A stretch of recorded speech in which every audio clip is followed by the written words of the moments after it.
Savile's Crime and Other Stories by Oscar Wilde. Lord Arthur Savile's Crime. Part 1. The Chiromantist.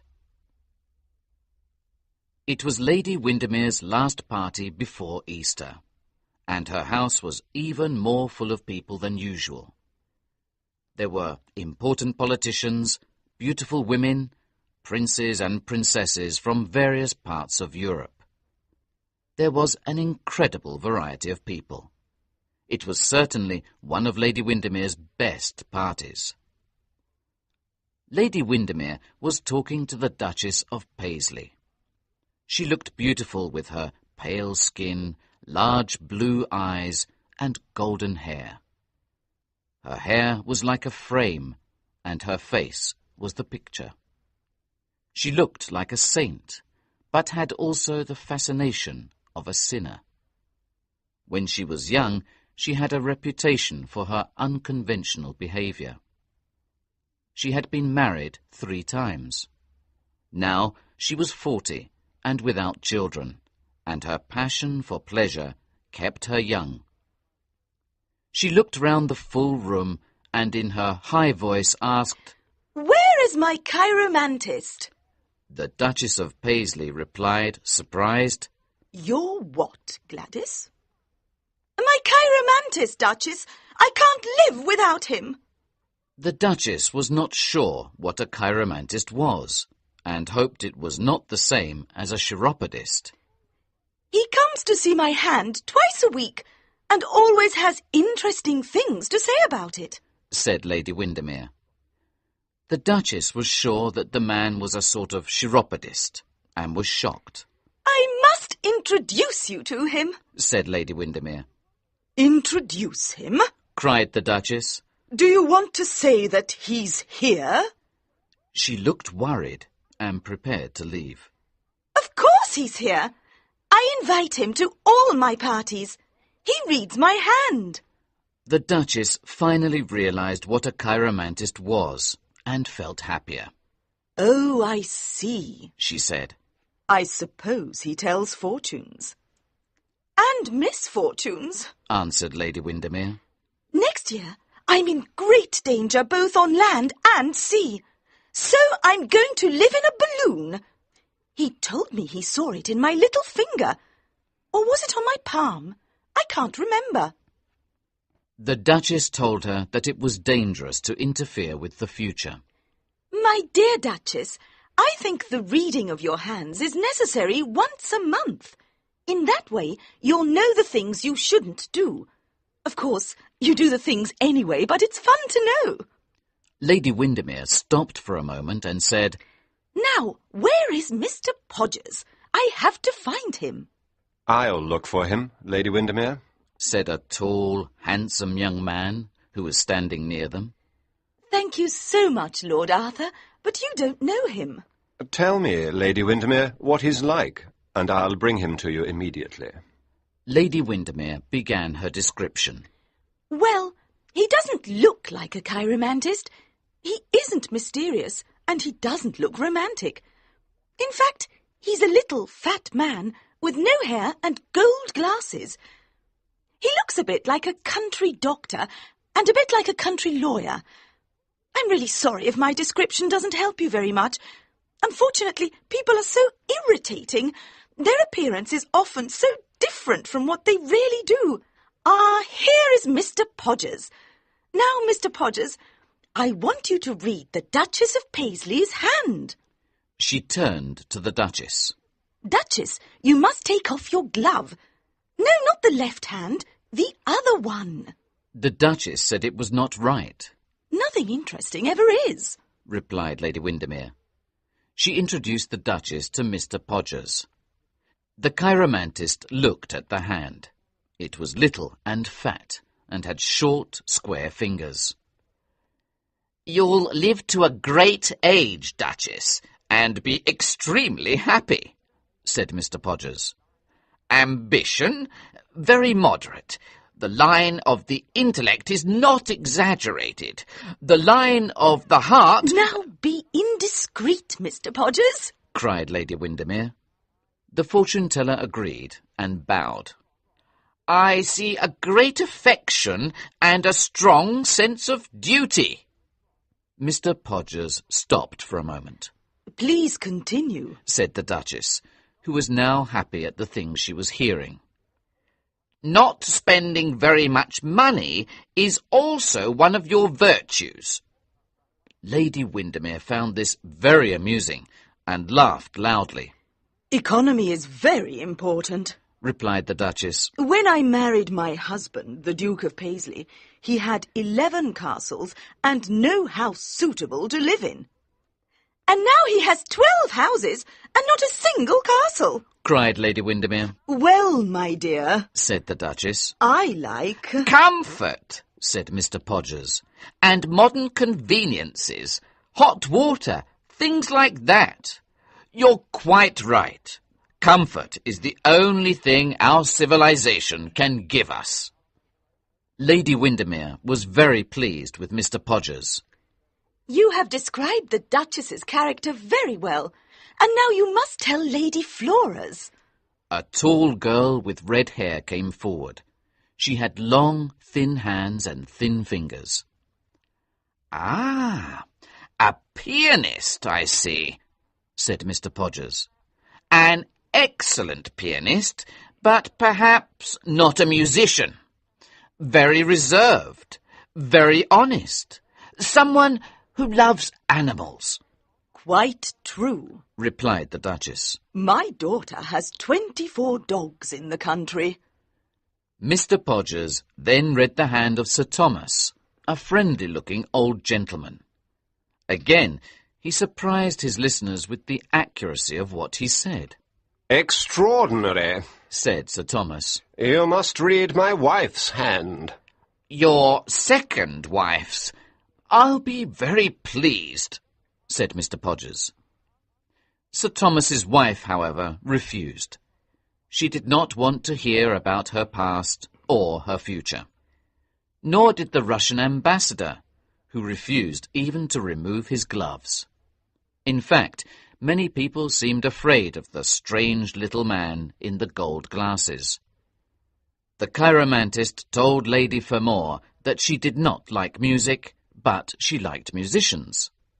Many guests thought that the things Mr. Podgers said were probably too dangerous for an occasion like this. Lord Arthur Savile was watching Mr. Podgers with interest. He wanted the man to read his hand, but was too timid to ask directly. He crossed the room to where Lady Windermere was sitting and said, "Lady Windermere, do you think Mr. Podgers will read my hand?" "Of course," said Lady Windermere. "That's why he's here. But be careful, Lord Arthur. I'm having lunch with Sybil tomorrow, and if Mr. Podgers discovers terrible things about you, I'll tell her everything." Lord Arthur smiled and shook his head. "I'm afraid not," he said. "Sybil knows me as well as I know her." Lady Windermere called Mr. Podgers, who, at that moment, was reading a lady's hand. "Mr. Podgers, Lord Arthur Savile would like you to read his hand. Don't tell him that he has promised to marry one of the most beautiful girls in London, Sybil Merton. That was in the newspapers." An interested audience watched Mr. Podgers, who took Lord Arthur's hand. "Now, Mr. Podgers," said Lady Windermere, "make sure you tell us something nice. Lord Arthur is one of my special favourites." Part 2. Lord Arthur's Hand. When Mr. Podgers saw Lord Arthur's hand, he went pale and said nothing. He was sweating, and his fat fingers were cold and wet. Lord Arthur saw Mr. Podgers's agitation, and for the first time in his young life, he was afraid. He wanted to run out of the room, but he also wanted to know what horrible things were waiting for him. "I'm waiting, Mr. Podgers," he said. "We're all waiting," cried Lady Windermere. The chiromantist did not reply. Suddenly, Mr. Podgers let go of Lord Arthur's right hand and took the left one. He examined it so closely that his gold glasses almost touched the palm. For a moment, his face became a white mask of horror. He then recovered his self-control and, pretending to smile, said, "It is the hand of a charming young man." Of course it is, answered Lady Windermere. But will he be a charming husband? We want details, Mr. Podgers. What's going to happen to Lord Arthur? Well, in the next few months, Lord Arthur will go on a journey. Oh, yes, his honeymoon, of course. And lose a distant relative, Mr. Podgers added. Well, I'm very disappointed, said Lady Windermere. I have nothing to tell Sybil tomorrow. No one is interested in distant relatives these days. Come on, let's go and eat. If there's anything left to eat, of course. The Duchess, her daughter Flora, and Sir Thomas walked towards the dining room. At the same time, Lord Arthur Savile remained standing where he was. He felt that something unpleasant was coming into his life. He looked at his lovely sister, who was walking past him. He did not notice that Lady Windermere was calling him to follow her. He thought of Sybil Merton, and the idea that anything could separate them brought tears to his eyes. He could not move. He had lived a life of luxury and fortune. Now, for the first time in his life, he understood the terrible mystery of destiny and the awful meaning of doom. Was some terrible secret or crime written on his hand that he could not read? Was any escape possible? We are, he thought, like pieces on a chessboard, moved by an invisible power. This thought made him angry, but at the same time he felt that tragedy was waiting for him. Actors are lucky. They can choose their role, either in a tragedy or in a comedy. Real life is different. Most men and women have to play parts they are not qualified for. The world is a stage, but the actors are in the wrong roles. Suddenly, Mr. Podgers entered the room. When he saw Lord Arthur, his fat face turned a green-yellow colour. The two men looked at each other. For a moment, there was silence. Mr. Podgers did not want to talk and tried to avoid Lord Arthur. "Where is the Duchess's glove? Ah, here it is. Good evening." Mr. Podgers, I'm going to ask you a question, and I want you to give me a simple answer. "Another time, Lord Arthur. The Duchess is waiting," replied Mr. Podgers. Lord Arthur walked towards Mr. Podgers and offered him his hand again. Tell me what you saw there, he said. Tell me the truth. I must know it. I'm not a child. Mr. Podgers played nervously with his watch chain. "Why do you think I saw anything in your hand, Lord Arthur?" I know you did. I insist you tell me. I'll pay you £100. Mr. Podgers looked interested. "Guineas?" said Mr. Podgers in a low voice. Certainly. I'll send you a cheque tomorrow. What is your club? "I have no club at present, Lord Arthur. This is my address." Mr. Podgers gave Lord Arthur his card. Mr. Septimus R. Podgers, professional chiromantist, 103A, West Moon Street. "My hours are from 10 to 4, with reductions for families," Mr. Podgers said. Be quick, cried Lord Arthur. He looked very pale and showed him his hand. "It will take a little time, Lord Arthur. Please sit down." Lord Arthur was now angry. Be quick, sir, cried Lord Arthur a second time. Mr. Podgers smiled and pulled a small magnifying glass out of his pocket. He cleaned it carefully with his handkerchief. "I'm ready," he said.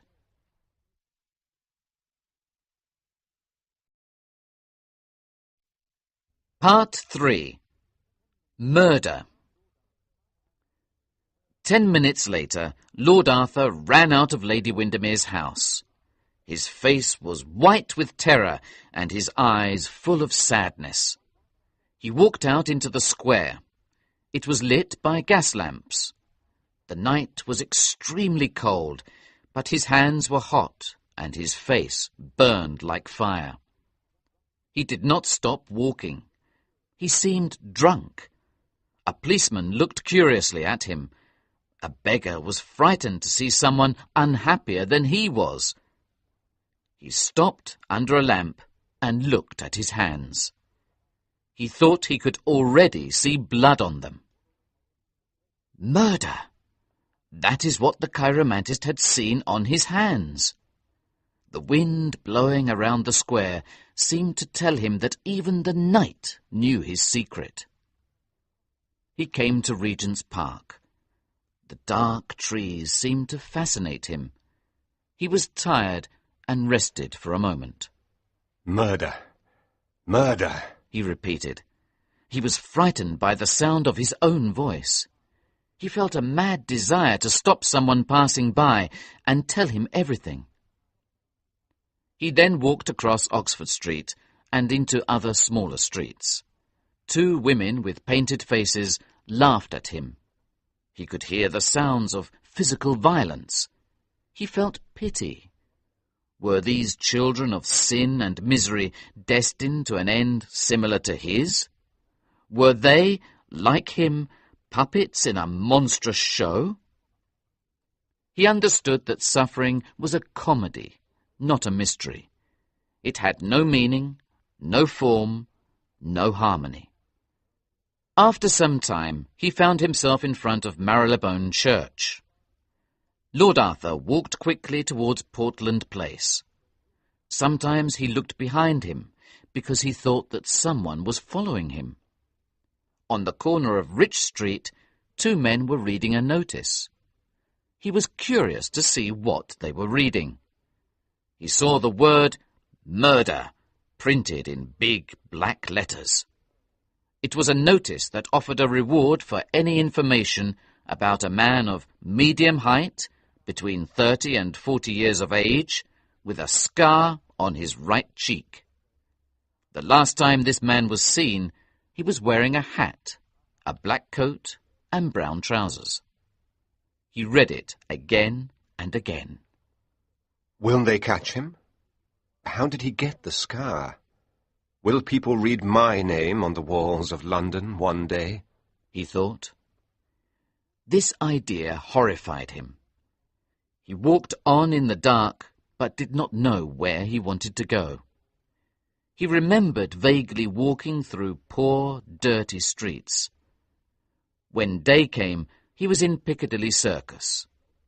He walked towards Belgrave Square and saw the great wagons pulled by horses bringing fruit to Covent Garden Market. The men riding the big grey horses had pleasant, sunburnt faces and shouted happily to each other. He saw a fat boy wearing an old hat with flowers in it. He was laughing. There were lots of vegetables in the wagons. The green vegetables contrasted with the pink of the early morning sky. Lord Arthur was moved by the scene, but he could not say why. The beauty of the new day seemed to him sadly pathetic. The days start in beauty, but end in a storm, he thought. These men from the country saw a different London, a London free from the sin of night and the smoke of the day. He asked himself what these people knew about the city, its splendour, its shame, its joys, its hunger. London, to them, was probably just a market where they sold their fruit and their vegetables. They stayed only a few hours and then left. It gave him pleasure to watch them. He felt that they had lived with nature and because of this had learned peace. He wanted their innocence. When he reached Belgrave Square, the sky was pale blue, and the birds were beginning to sing.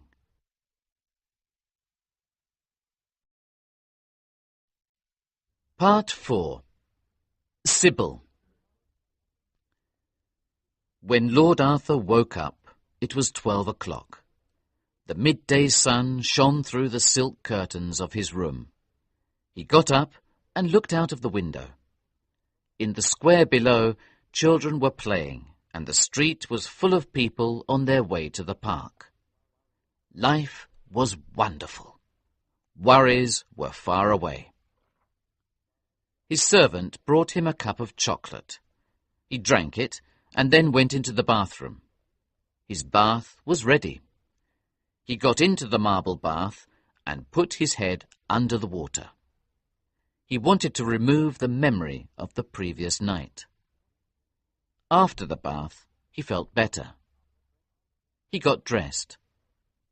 After breakfast, he sat down on the sofa.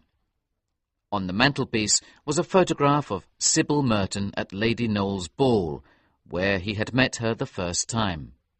She was perfect. Her head was small, but wonderfully shaped.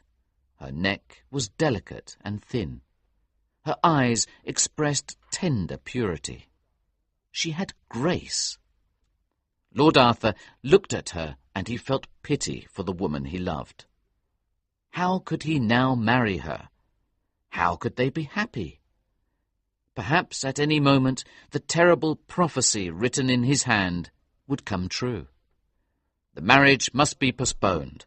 He had no doubt. Although he loved her, he knew he could not marry her. First, he had to commit the murder. After this, he could marry Sybil, free from shame forever. It must be done, and the sooner the better. Lord Arthur had a strong sense of duty. He believed that principles came before pleasure. There was more than just passion in his love for Sybil. For him, she was a symbol of everything that was good and noble. For a moment, he was disgusted by the idea of what he had to do, but the feeling soon passed. His heart told him that what he had to do was not a sin, but a sacrifice. He was convinced that he had no choice. Lord Arthur was not a dreamer.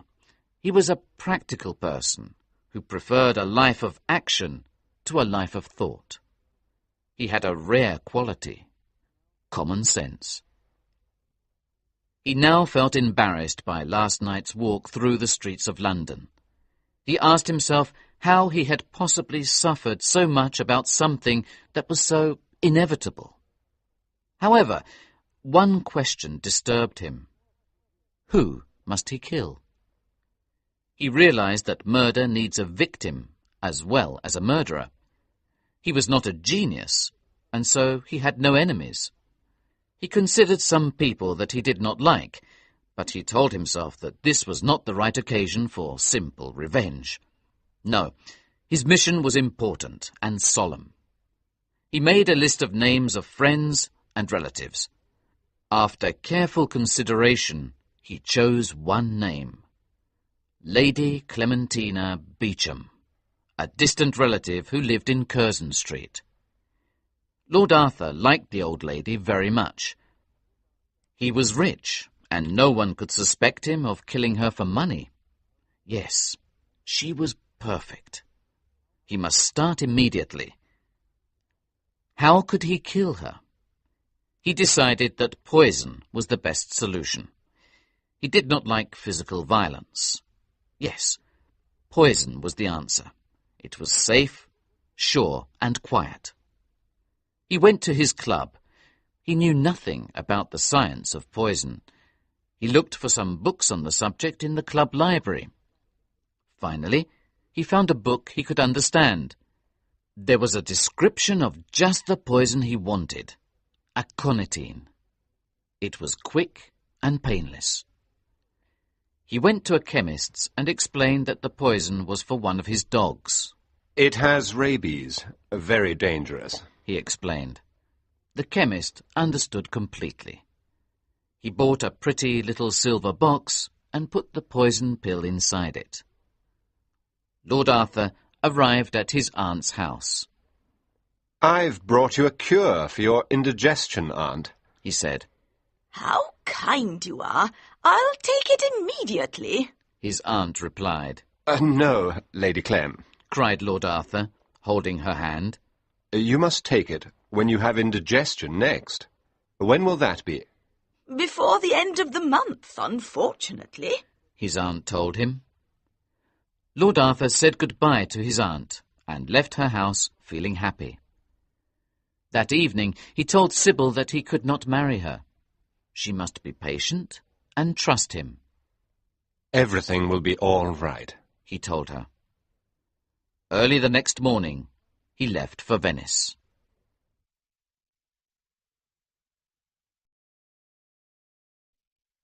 Part 5.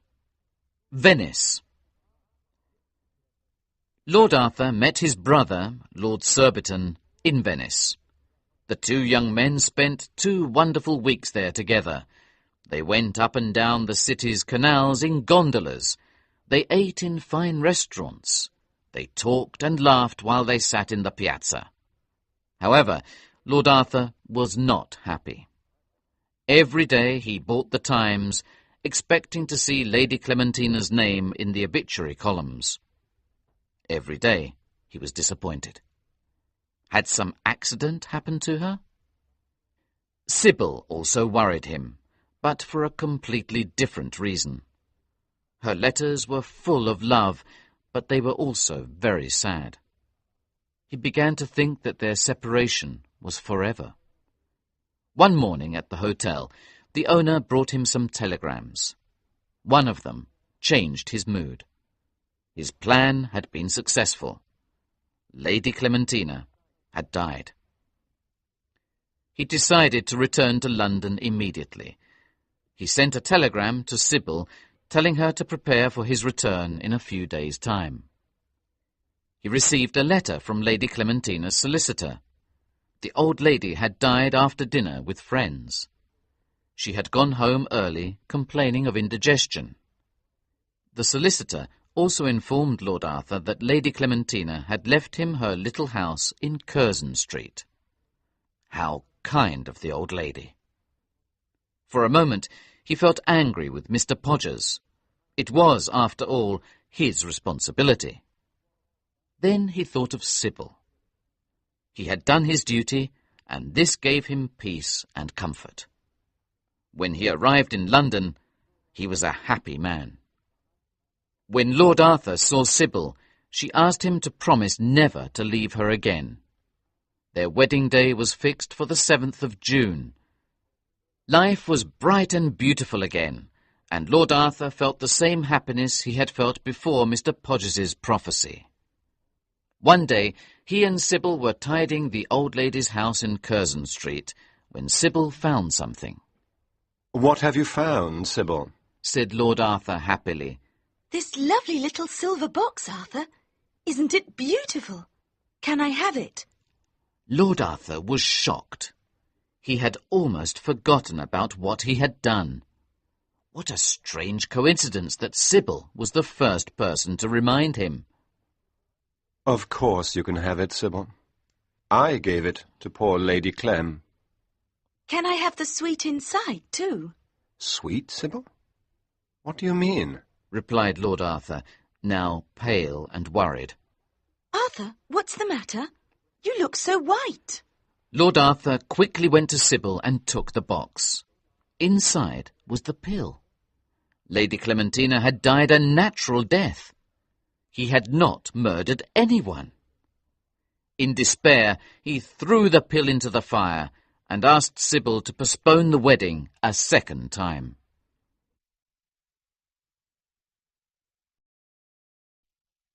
Part 6. The Clock.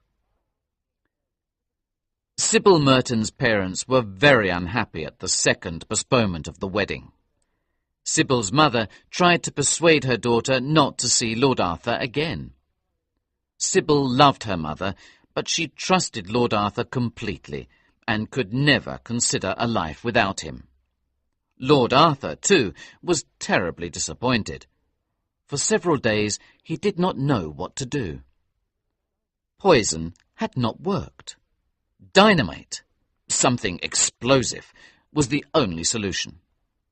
So he checked his list of names and decided to blow up his uncle, the Dean of Chichester. The Dean was a man of culture and had an impressive collection of clocks, ancient and modern. Lord Arthur thought that this hobby was an excellent opportunity for the murder. But where could he find an explosive clock? Suddenly he thought of his young Russian friend, Count Rouvaloff. They had met at one of Lady Windermere's parties. The Russian was in England to study, but Lord Arthur knew that his friend had strong revolutionary ideas. Many people suspected that Rouvaloff was a secret agent. He's the right man, Lord Arthur thought. One morning, Lord Arthur visited Rouvaloff in Bloomsbury, where the Russian lived. So you've become interested in politics? Asked Count Rouvaloff. Lord Arthur replied that he had no interest in politics at all.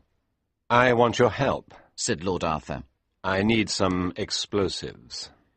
The Count looked at him with surprise. He then wrote an address on a piece of paper. Scotland Yard would be very happy to have this address, Rouvaloff said. They won't have it, replied Lord Arthur, shaking his friend's hand. He said goodbye. In the street, Lord Arthur looked at the piece of paper. His next destination was Soho. Shortly after, he reached Soho and walked down Greek Street. He saw a small green house. Lord Arthur knocked on the door. It was opened by a German called Winkelkopf. Good morning, said Lord Arthur. My name is Mr. Robert Smith. Count Rouvaloff gave me your name. I need an explosive clock. Pleased to meet you, Lord Arthur, the man replied. I saw you at one of Lady Windermere's parties. Herr Winkelkopf offered Lord Arthur some excellent German wine. Who do you want to kill? He asked. The Dean of Chichester. Oh dear, I didn't think you had strong views against religion. I don't, said Lord Arthur. I know nothing about religion. The question is purely personal. The German showed Lord Arthur a small piece of dynamite and a pretty little clock. Perfect, cried Lord Arthur. How does it work? That is my secret, answered Winkelkopf. You tell me when you want it to explode, and I'll set it for you. Friday at noon, said Lord Arthur. The Dean is always at home at that time. Lord Arthur asked the price. The German accepted payment only for the dynamite, the clock, and the transport to the Dean's house. And for your trouble? Asked Lord Arthur. I don't work for money. I live for my art, the German said. Lord Arthur waited for Friday in great excitement. Finally, the day arrived. At 12 o'clock, Lord Arthur waited in his club for news of an explosion and the Dean of Chichester's death. The news did not come. Lord Arthur was very disappointed. The next day, he visited Herr Winkelkopf. The German apologized. Quality is such a problem these days, he said. 2 days later, while at home, his mother showed him a letter she had received from Chichester. Your cousin Jane writes such amusing letters, she said. Lord Arthur read this letter from the Dean of Chichester's daughter. My dearest aunt, thank you for the material you sent me for my dressmaking. How kind you are. What fun we have had this week. Last Thursday, some unknown person sent my father a pretty little clock. It arrived from London. The sender is probably someone who admires my father. We put the clock on the mantelpiece in the library. Can you believe that it makes little explosions? We think it is probably a very original type of alarm clock. My little brother, Reggie, has bought some gunpowder and plays with it all day. Daddy is a bit irritated by the noise. Do you think Arthur would like one for a wedding present? Daddy sends his love, and so do my brothers, James and Reggie. Please give my regards to my cousin Arthur. Your affectionate niece, Jane.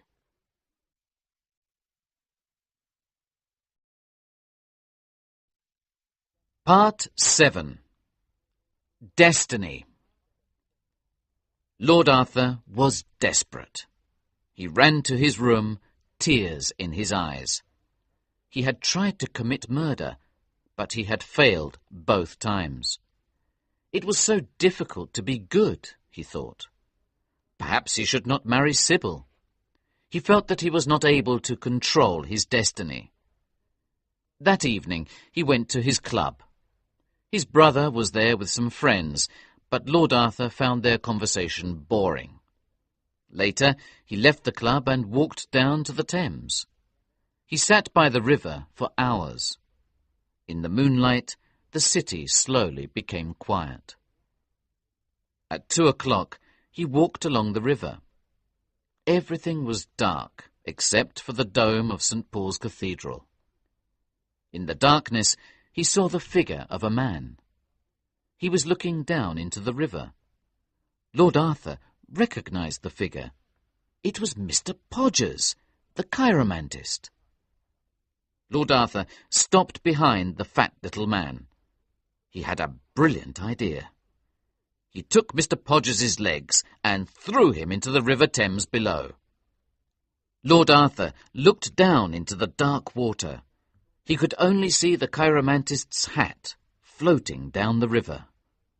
Mr. Podgers had gone. Lord Arthur was happy and immediately thought of Sybil. "Have you lost anything, sir?" asked a voice behind him. It was a policeman. "Nothing important. Thank you, Sergeant," Lord Arthur replied, smiling. He walked home. Days of hope and fear followed.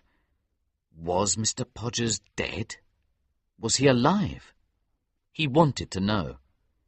The answer came. In his club, Lord Arthur saw this newspaper headline: "Suicide of a chiromantist." They had found Mr. Podgers's body. Suicide was the obvious cause of death. Lord Arthur ran out of his club. He went immediately to Sybil's house. When she saw him, she knew he had good news.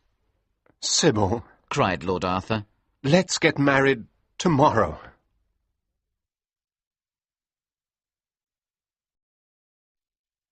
Part 8. The Wedding. The wedding took place 3 weeks later. The Dean of Chichester read the service. Everyone agreed that Lord Arthur and Sybil were not only a beautiful couple, but a happy one too. Lord Arthur had no regrets, and Sybil was a perfect partner. They loved each other greatly. Reality did not kill romance, and so they always felt young. Some years later, Lady Windermere visited them. They now had 2 beautiful children, a boy and a girl. In the garden, Lady Windermere and Sybil were talking. Do you remember Mr. Podgers? Lady Windermere asked. What a horrible man he was! He wanted to borrow money from me. He was an impostor, too. I never believed in chiromancy after him. Never criticize chiromancy here, Lady Windermere, Sybil replied. Arthur believes in it totally. I don't believe it, said Lady Windermere. Here he is now. You can ask him. Sybil smiled at her husband. Lord Arthur, tell me why you believe in chiromancy, demanded Lady Windermere. "Because it gave me all the happiness of my life," said Lord Arthur. "It gave me Sybil," he added. What nonsense! cried Lady Windermere. I've never heard such nonsense in all my life.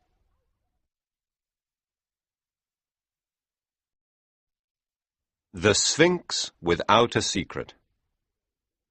Part 1. The Mysterious Lady. One afternoon, I was sitting outside a café in Paris. I watched human life pass by, the rich and the poor, the elegant and the shabby. Suddenly, someone called my name. I turned round and saw Lord Murchison. We had been friends at Oxford University nearly 10 years before. We had not met since then. I had liked him greatly. He was good-looking, good fun, and honourable. He was also honest and frank. But now he looked anxious and confused. I tried to understand why. I supposed that the reason was probably a woman. I asked him if he was married. I don't understand women enough, he answered. My dear Gerald, I said, you have to love women, not understand them. I can't love if I can't trust, he replied. Gerald, I believe you have a mystery in your life, and you must tell me about it, I said. Let's go for a drive, Gerald answered. There are too many people here. We went to find a carriage. No, not a yellow carriage, Lord Murchison said. Any other colour. We found a dark green one and went to a quiet restaurant. Tell me your mystery, I said. He took a small leather case out of his pocket and gave it to me. I opened it. Inside, there was a photograph of a woman. With her long hair and fur coat, she looked like a clairvoyant. Is that a face I can trust? He asked. I examined the photograph carefully. The face had a secret. But was this secret good or bad? Her beauty seemed to be the product of many mysteries. I wanted to know all about her. After dinner, Lord Murchison told me this story. One evening, he said, I was walking down Bond Street. It was 5 o'clock, and the traffic was terrible.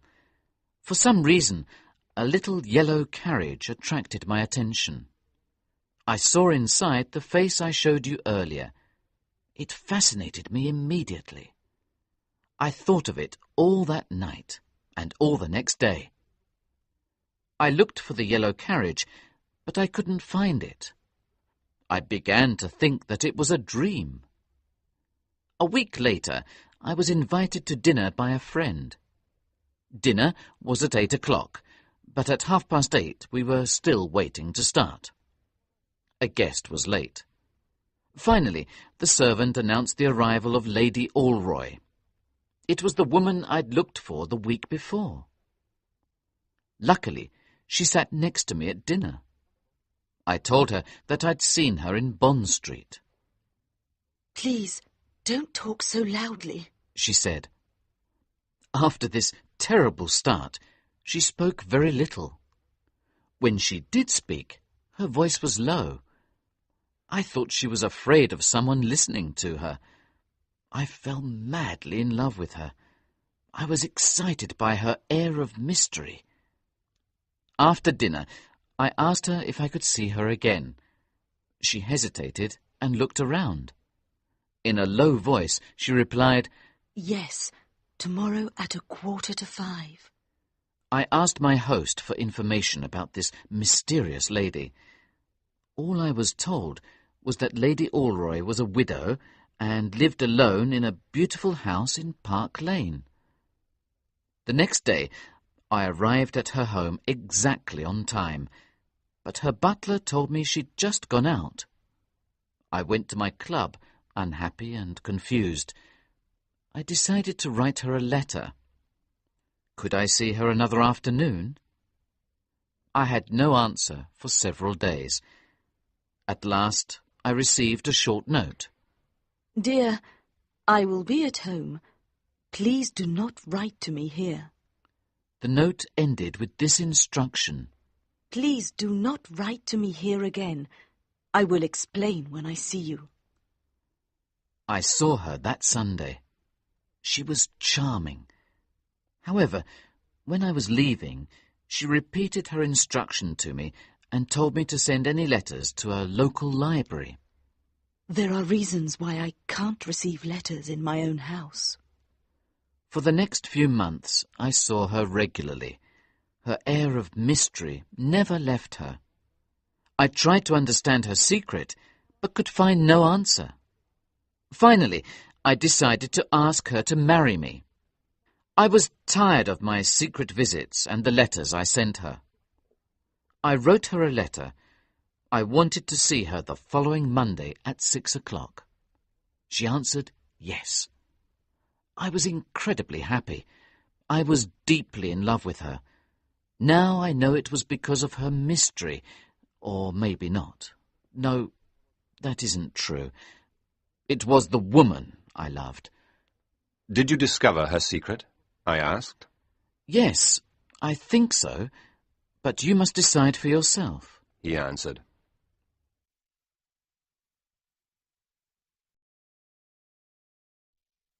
Part 2. The Secret. On the Monday of our appointment, I was walking to her house. To arrive more quickly, I walked through a poor district. Suddenly, I saw her in front of me. She stopped outside a house, took out a key, opened the door, and went in. Here is the mystery, I said to myself. I looked around. Her handkerchief was in front of the door, on the doorstep. I picked it up and put it in my pocket. What should I do now? I decided to return to her house later that evening. At 6 o'clock, I visited her. She was as beautiful as ever. I've been at home all day, she said. I pulled out her handkerchief and gave it to her. You dropped this outside a house today, Lady Alroy, I said calmly. She looked at me in terror. I asked her what she was doing there. You have no right to ask me, she replied. I told her that I wanted to marry her. That gives me a right, I said. She began to cry. You must tell me, I demanded. I told her that she went to the house to meet someone. She denied it, but I continued saying terrible things to her. Finally, I left her house. She wrote me a letter, but I sent it back without reading it. I went to Norway. I had to go away. 1 month later, I read that she died of pneumonia. I loved that woman so much. Did you go back to the house in that street? I asked. Yes. One day I went back to the street. I had to know. There I met the owner of the house. She was a respectable woman. She told me she let rooms, and one room was free. I haven't seen the lady who rents them for 3 months, she told me. Is this the woman? I asked her, showing her the photograph I have shown you. She told me it was. I told her that the lady was dead. What did she do here? Did she meet anyone? I asked. The woman told me she met no one. She sat and read books, sir. Sometimes she had tea. Do you believe the woman was telling the truth? Yes, I do, I answered. But why did Lady Alroy go there? My dear Gerald, I answered, Lady Alroy was a woman who loved mystery. She rented the room for the pleasure of going there secretly. She imagined she was a heroine in a story. But she herself was simply a sphinx without a secret. He looked at the photograph again. I'm not sure, he said.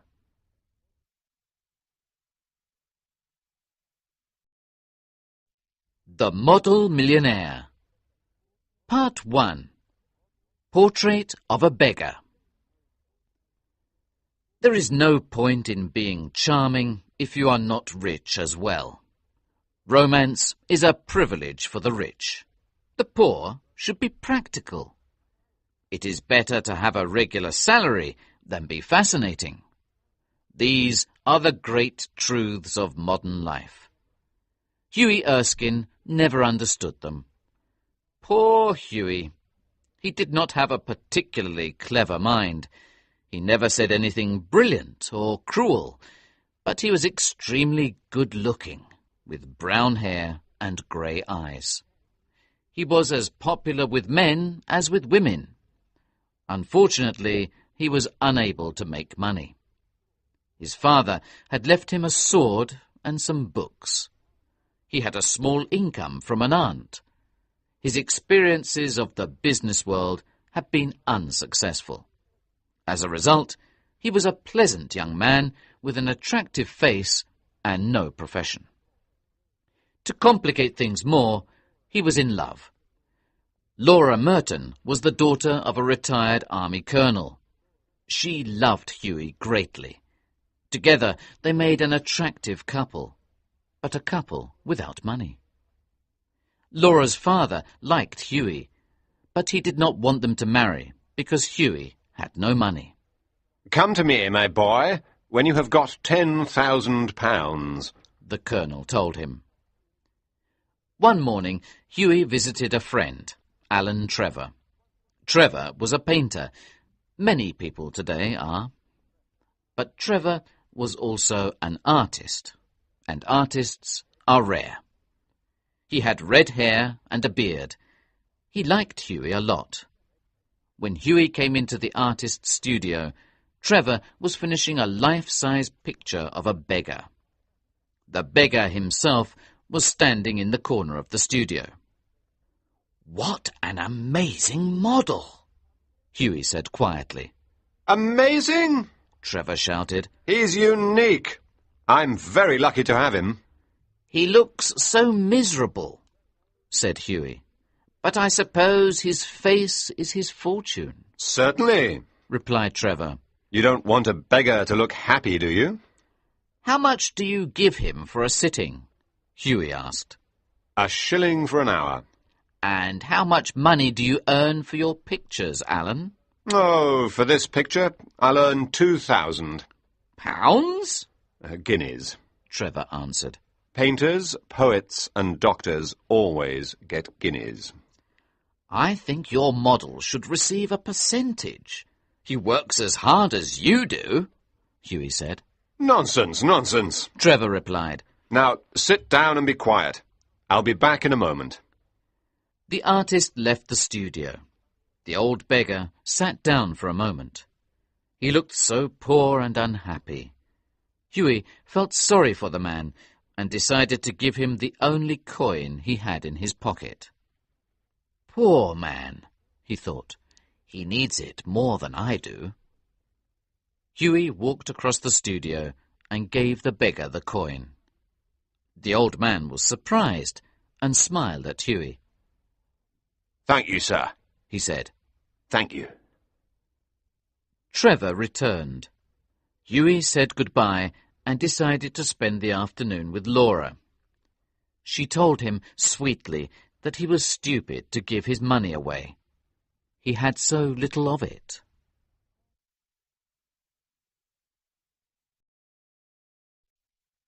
Part 2.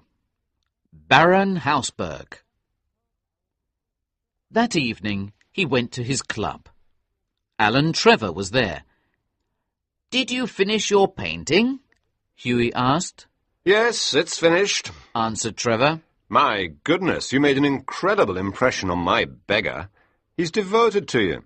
I told him all about you, who you are, where you live, your financial situation, your prospects, everything." "Alan!" cried Hughie. "He'll probably be outside my house. But you're joking, of course. Poor old man. He's so miserable. I have lots of old clothes at home I could give him." "But he looks splendid in his rags," said Trevor. "I only paint him when he's dressed like a poor man." "You painters have no heart," Hughie replied. "An artist's heart is his head," said Trevor. "Our job is to show the world as it is, not to reform it. Now, How is Laura? The beggar is very interested in her. You didn't talk to him about Laura? Hughie asked. Of course. He knows all about the Colonel, the lovely Laura, and the £10,000. You told that old beggar all my business? Hughie was now angry. My dear boy, Said Trevor, smiling. that old beggar, as you call him, is one of the richest men in Europe. He could buy all of London tomorrow. He has a house in every capital city and only eats from gold plates. What are you talking about? Asked Hughie, who could not believe what his friend was saying. The old man you saw in my studio this morning, Trevor explained. was Baron Hausberg. He's a great friend of mine. He buys all my pictures. And I gave Baron Hausberg a coin? Cried Hughie. Why didn't you tell me, Alan? I made such a fool of myself. Hughie felt very embarrassed. Well, I certainly didn't think that you gave money to beggars. Trevor laughed. He must think I'm so stupid, Hughie said. Please tell no one about what has happened today. Hughie left the club feeling very unhappy. Alan Trevor stayed, still laughing. At breakfast the next morning, Hughie's servant told him a visitor was waiting for him. Monsieur Gustave Naudin, sir, The servant said. representing Baron Hausberg. He probably wants me to apologize for what I did yesterday, Hughie thought. The servant opened the door for the visitor. He was an old gentleman with gold glasses and grey hair. He had a French accent. Do I have the honor of speaking to Monsieur Erskine? He asked. I have come from Baron Hausberg. Hughie interrupted the man. Sir, please offer the Baron my sincerest apologies for what happened yesterday, The Baron said the old gentleman with a smile. has told me to give you this envelope. On the envelope was written, A wedding present to Hugh Erskine and Laura Merton, from an old beggar. and inside was a cheque for £10,000. When they got married, Alan Trevor was the best man, and the Baron made a speech at the wedding. Millionaire models are rare, Remarked Alan. but model millionaires are even rarer.